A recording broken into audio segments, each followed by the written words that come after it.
So how do you become a clothing reseller? Now, the simple answer is just start. Now, obviously, there is no right or wrong answer on how to do this, but I do think there are a few things that you definitely want to look at and pay attention to before you go ahead and get started. And one of those things is deciding whether or not you want to be a niche market or not. What I mean by that is, do you want to specialize in something specifically when it comes to clothing? Now, that can be specializing in men's, women's, kids. It can be specializing in vintage. It can be specializing in luxury. Whatever that is for you, if you decide that you want to have a niche market, you definitely want to make that decision before you dive in, because otherwise it's going to completely throw off everything, and it definitely determines some of the decisions you're going to make along the way. Now, you don't have to have a niche market. You can obviously do a mix of everything. When we first started with Thrift Avenue, we were definitely at whatever we could get our hands on kind of business. So we thrifted kids, women's, men's, vintage, contemporary, trendy items, just whatever we could get our hands on. So it's not a necessity to have a niche market, but it does definitely help you out a little bit when you do have a niche market, because one, you can focus on those items specifically. So you're not, when you go to the thrift store, if you're just going to specialize in women's vintage, you know exactly where to go to find that, and you're not going to have to look through the entire store, because obviously you don't have to go through the men's items. But yeah, so you definitely don't have to. Like I said, that's not how Thrift Avenue started. We are slowly starting to become more specialized in niche in vintage clothing. But that's obviously not where we started. So you can start really anywhere, but I do think if you do want to have a niche market, that is something you're going to want to consider before you really get started. So next, you're going to want to decide, how do you want to source? Now, this definitely is a logistical thing as well. If you live somewhere where there's not a whole lot of thrift stores nearby, or the thrift stores that are near you maybe are kind of pricey, thrifting may not be a great option for you. Same with like pallets. If you live somewhere where shipping pallets to you is going to be astronomical financially, that might not be a great decision as well. So you're definitely going to want to look into and consider what are your options for sourcing inventory, so that way you know what you're doing before you get started. There are definitely multiple ways. Thrifting and pallets are just two of the many ways you can take on consignment clients. You can shop wholesale. You can shop the clearance racks at places like Marshall's or Nordstrom Rack. There are many, many ways where you can get your inventory. So you just want to know what your plan is going into it.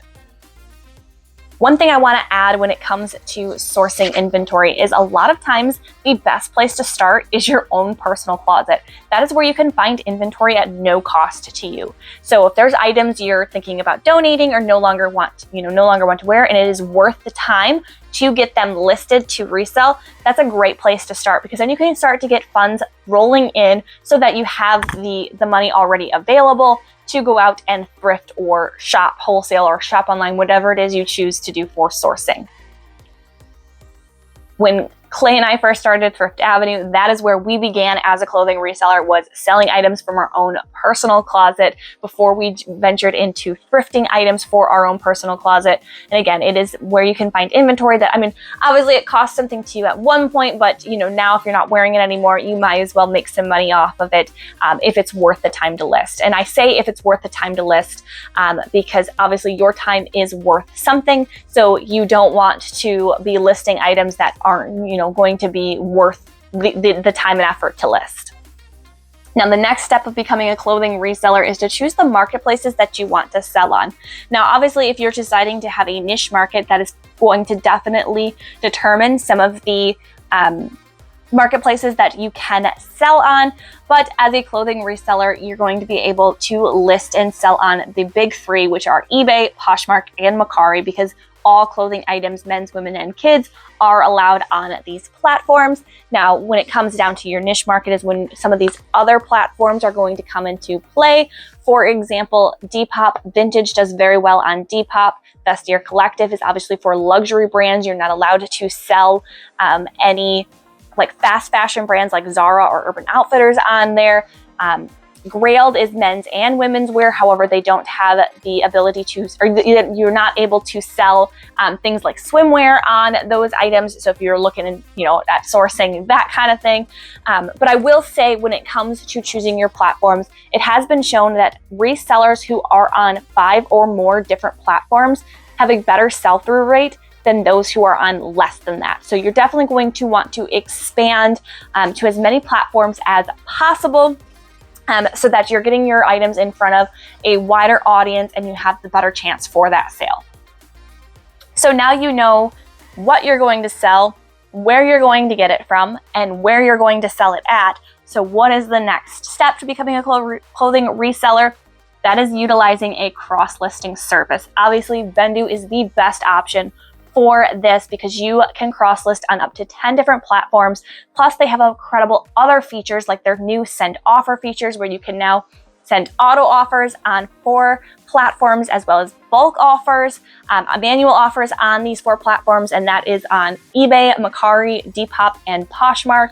So it's definitely a great choice for starting your reselling business, where you can get all your items in Vendoo and then cross-list it onto all of these different platforms with ease and really get your business started. Another important thing that I want to mention about becoming a clothing reseller is setting a budget. This is to help you avoid oversourcing and to avoid the infamous death pile. Obviously, every reseller wants to avoid having a death pile in some way, but we all end up having a death pile in some shape or form. So if you want to try to help avoid oversourcing, setting a budget, whether it be a trip budget, so every time you go sourcing, setting a specific budget for that trip, or whether it be like a monthly budget for your business, having that set to, again, help you avoid oversourcing, because one of the greatest parts about being the reseller is the thrill of the thrift, and sometimes that can get a little bit crazy. So definitely setting a budget will help you focus more on quality over quantity. And to go along with that, I already mentioned it a little bit, but I want to dive a little bit further into it, is knowing that your time is worth something. So you don't want to purchase items that are going to take a lot of time and effort to get them listing ready, because again, your time is worth something. So when you're looking at your cost of goods of an item, yes, there is the physical price that you paid for that item, but there's also going to be the time and effort you put into getting that item listing ready. So that means, to be listing ready, does it need to be washed to get stains out?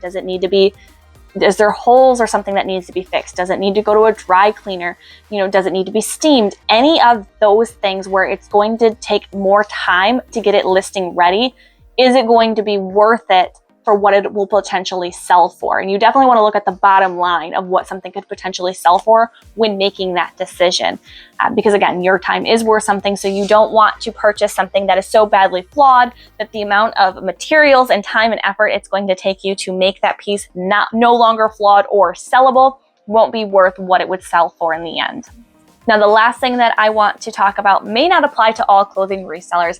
This definitely applies for if you're looking to grow this into a bigger business, whereas if you're just looking to be a hobbyist clothing reseller, you may not necessarily need this, but definitely if you're planning on growing it, you're going to want a business plan. This is something that Clay and I did not do in the beginning with Thrift Avenue, and I wish we would have, because it probably would have saved us a lot of time and effort. But sitting down, and it doesn't necessarily even need to be a full, formal business plan, but just sitting down and deciding what your goals are going to be. How big do you want to grow it? What's the end goal in a sense? What do you want your monthly income to be? What do you want your yearly income to be?